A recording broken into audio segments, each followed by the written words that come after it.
So this is part of the ground floor. They've just done a bunch of renovations here, so you can see it's kept the old architecture. It's really amazing.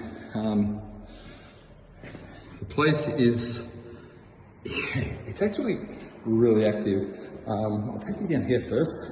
This is the entrance where we come in. It's not the front entrance, it's sort of off to one side, but it is the main entrance that we come in.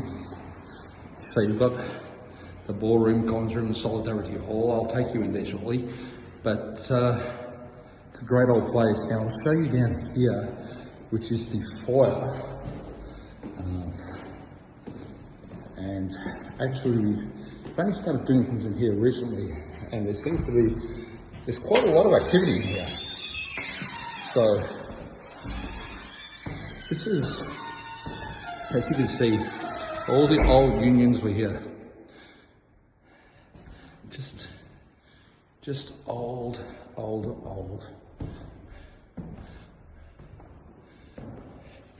This is their reception area and their bookstore. But you can see here these lists here of all the unions that were here: textile workers, municipal employees, bootmakers, undertakers. Well, that's one for us. And more over here. So, Trades Hall Council, so many things. Federation, cold storage. It's a great old building. Such a history.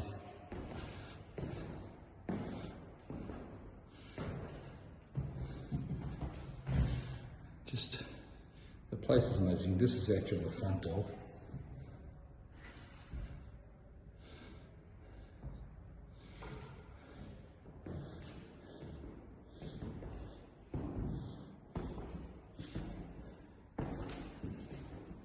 Just such an amazing place, and we're privileged to be able to work here. So come on down and join us. This is the Victorian Trades Hall. We have, we've been doing investigations here probably close to a year now.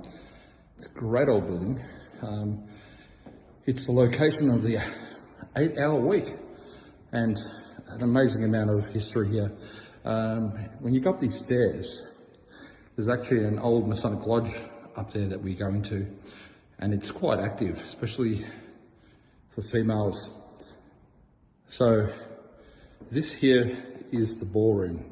It's a little bit dark at the moment, but it's very, very nice area, and actually quite active. We have had music playing in here that we heard with our own ears.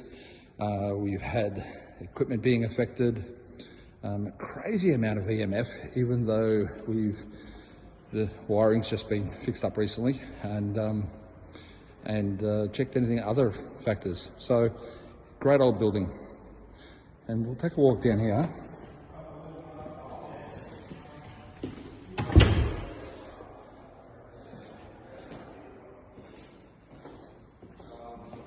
All right, so we're heading towards Solidarity Hall.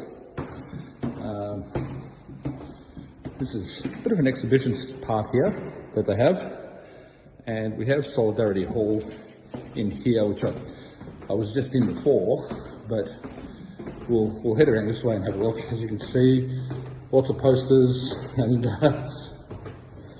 from all the campaigns and all the different things that they did. So you can imagine the energy. Now this area here, we usually go through those doors into the Victoria Road wing, street wing. At the moment it's getting renovated, so about another month we'll be able to get back in there. In there's the council chambers. It's a location where the police officer was killed, and a lot of great history in there. But Solidarity Hall, back a little bit so you can see. Now this is where all the union meetings took place, the big ones. This is where people would come and have their say, basically. I'm going to switch this off for a second. Sorry, guys. And this is a reflective door. That's why you're seeing me. All right, this is Solidarity Hall. This is the place to be for all the big meetings. This is, this is where a lot of the votes were taken to change the way we work. But it is also used for other things now. Comedy festival comes through. Obviously, paranormal investigations come through, like with us. Up here was the gallery where the reporters would sit, take their notes, write their stories about what was going on here. This place, we actually captured, one of our guests captured a part of a strip, a partial apparition, and really interesting. But guys, come on down, see us, join us for an investigation here, or at our amazing Bundoora Park farm, where, well, really, history does come to life. We'd love to see you. Join us on a walking tour, and most of all, come to Paranormal Days, where people who love the paranormal all merge in one place, can share stories, make contacts, make friends, and explore the paranormal.